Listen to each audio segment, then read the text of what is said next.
Hello, welcome to Unicorn Princess Tarot Collective Love Reading. Collective to, wala tayong specific zodiac sign.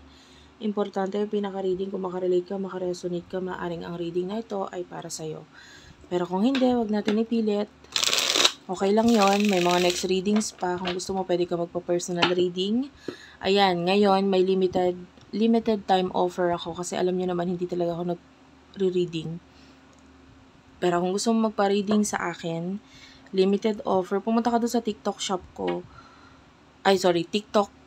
Yan, sa TikTok ko para malaman, i-message mo ko doon, Unicorn Princess Tarot.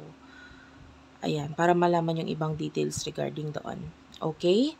So, let's start. This is for collective.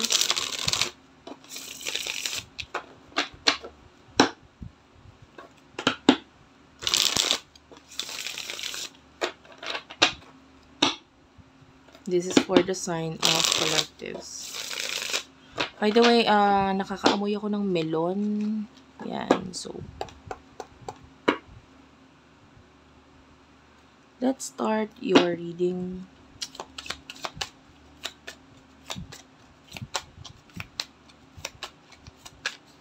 So, bibigyan ko ng hint yung iba. Bibigyan ko yung hint ng iba. Yes po, may bayad yung aking reading. Sorry to say. Because time is money. And yeah. Separation is here. And self-worth. Oh, this is you. Possible na may separation or pagkakalayo kayo nitong person na ito. You're focusing on your new beginning. Ayan, nag-focus ka sa mga new beginning mo. For some of you, pwedeng kahit pa paano I feel like for some of you, nag-expect ka pa rin sa person na ito. Or may ina-expect ka na may mangyaring new beginning regarding sa inyo. Please tell me for the sign of collectives, please. Para sa person mo, let's talk about your person. Surrender is here and you do have your release and trust. I feel like itong person na to is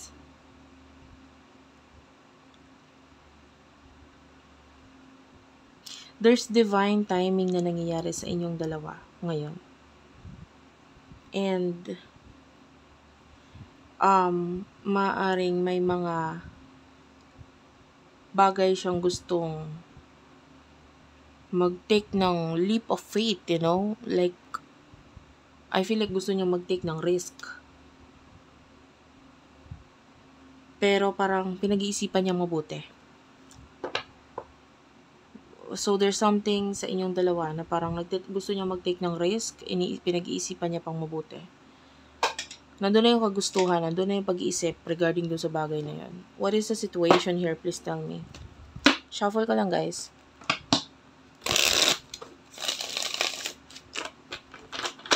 Shuffle ko lang. This is for the sign of collectives, please.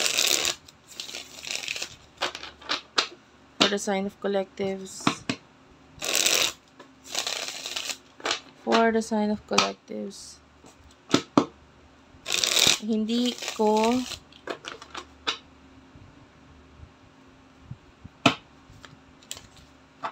iba sa inyo, hindi mo maintindihan kung anong gusto nitong person ito. Mamaya malalaman naman natin yun, ano? Parang hindi ka naliliwanagan sa kung ano yung mga pinapakita niyang actions, intentions, or what. Kasi pwedeng may mga pagbabago din sa kung paano siya makipag-communicate sa'yo, connect sa'yo. Na parang naninibaguhan ka. So, I can see yung iba sa inyo may pagbabalik ng connection. Pero ang tanong, bakit biglang ganun? Parang ganun.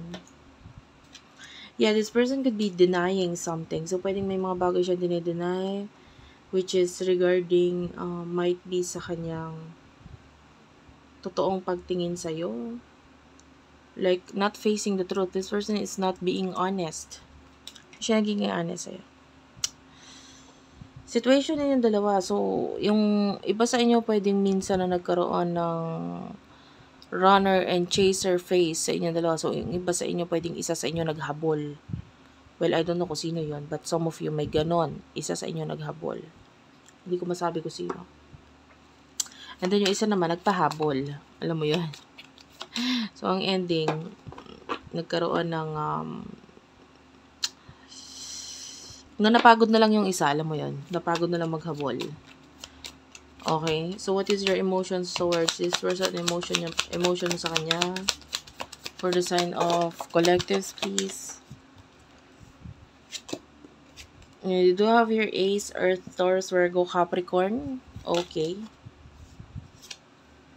You could be an Earth sign or yung person mo could be an Earth sign. Yun nga, you have confusion. Hindi ka sure.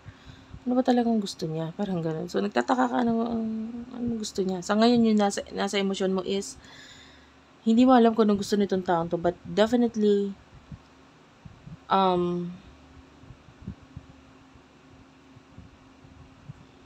sa ngayon, like, may mga bagay kang dapat ayusin sa sarili mo, kailangan baguhin sa sarili mo, sa buhay mo ngayon. So, nandito ka nakafocus. So, regarding sa emotion niya, okay, nagtataka ka sa emotion niya, o nagtataka ka kung bakit nandyan siya, bakit ganyan ang pinapakita niya, or what. So, ngayon, ikaw, ang tingin mo sa sarili mo, dapat mo ayusin, dapat mong baguhin yung whatever no, na nangyayari sa'yo. Your person, emotions for you, you do have your masculine and forming structure. Unexpected. So, yeah. May mga unexpected sa inyong dalawa. I would like to clarify itong masculine. Clarify the masculine first, please. Clarify the masculine. For collective. Detachment and cold. So, yun nga. Nagpapaka-cold itong person. Emotion niya sa'yo, guys, is I feel like you're dealing with someone na tinatry niyang i-balance ang kanyang sarili. I feel like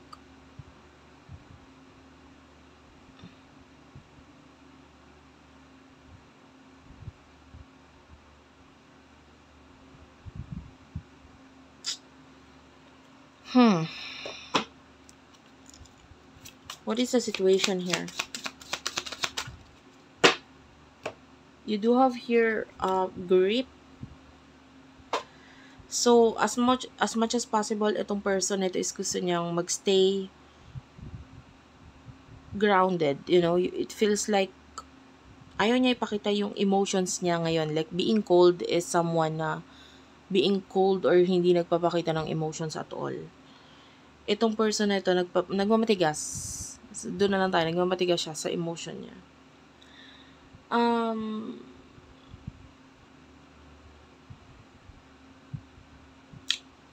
At the bottom of the deck, there's this obsession. So, ito parang literal na obsession eh. You know when you want something pero bawal, hindi pwede. Halimbawa, you are diabetic. Bawal sa'yo matamis. Bawal sa'yo ang pagkain ng asukal. Like, for example, itong picture na to, donuts, no? Pero gusto mo yun. Paborito mo yun. Gusto mong kainin yun. So, kailangan mo tiisin, kailangan mong pigilan ng sarili mo. And that's what this person is feeling right now. Maybe he or she is obsessed with you. Likes you a lot. Gusto ka niya. Gustong gusto ka niya. The problem is, hindi pwede. Bawal. Kailangan kong pigilan ng sarili ko. So, yun yung emotion sa person ito. Nagpipigil siya sa sarili niya. Sa pagkagusto niya sa'yo. What will happen in the future for the both of you, for the sign of collectives in the future, please? In the future, you do have here control and facade. Tell me about this. Autumn is here.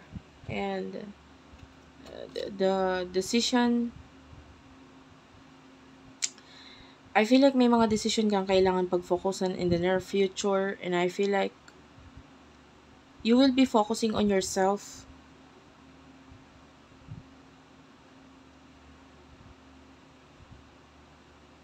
I feel like may mga bagay kang makukuha. Tell me about the harvest, please. And itong bagay na ito is like something na makakapagpabago sa'yo, sa direction mo, sa future mo. Distance is here, retreat or time out. So, may mga bagay kang aalisan in the near future. Pero bago mo alisan is may mga kukunin ka doon or may mga makukuha ka doon. There's this conflict in the near future for you. And I feel like sa ngayon, I mean yung focus mo in the near future is regarding self-love. You will be creating something. Maybe yung iba sa inyo kung ano yung something to do with arts. Yung iba jewelry. Whatever, no? Pero nakakita tayo ng mga creations. Ikaw mismo yung gumawa. So, yun na yung focus mo. Twin flame, you could be dealing with your twin flame and tell me about the future for collectives, please.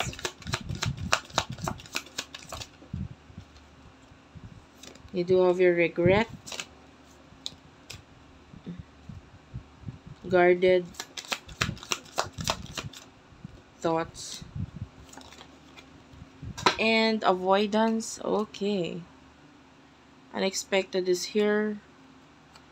I feel like itong person na to is like, alam mo, kahit pigilan niya yung sarili niyang isipin ka, hindi niya mapipigilan yun. Like, this person is thinking about you a lot in the near future. Hanggang, noon pa hanggang ngayon, ganun. Lagi niyang iniisip ka, pero pinipigilan niya yung sarili niyang isipin ka. Like, in the near future, there's love, adore, admire, enchantment. This is the love in between the two of you. And I feel like with the gossip here and negotiator, someone will be in between sa inyong dalawa. So this could be a third party situation, like with the negotiator. Pag negotiator, alam mo yon, siya yung nasa pumapalagitna. And that could mean a third party situation. And we do have your receipt. So, in the near future, may mga dahilan, which is yun nga, a third party, na pwedeng maging dahilan para maging closed or hindi maging open ang connection ninyo. Like, you do have your threatened and embarrassed appearance. So, be careful. Kasi I can see some of you, may mga hindi kayo inasang pangyayari na maaaring mangyari sa'yo na parang this would cause you na parang panghinaan ka ng loob or possible na panloloko, ganyan. You have to be careful. Realization is here, so be aware dito sa mga taong like awareness is here. So in the near future, this is like a sign for you na may mga bagay ka or may mga sitwasyon kang dapat alisan. Okay? Kasi lalo kang, the more na nag-i-stay ka, the more na nilalaban mo, the more na ikaw ay natatalo. You know, thank you for watching, guys. I love you all and bye-bye.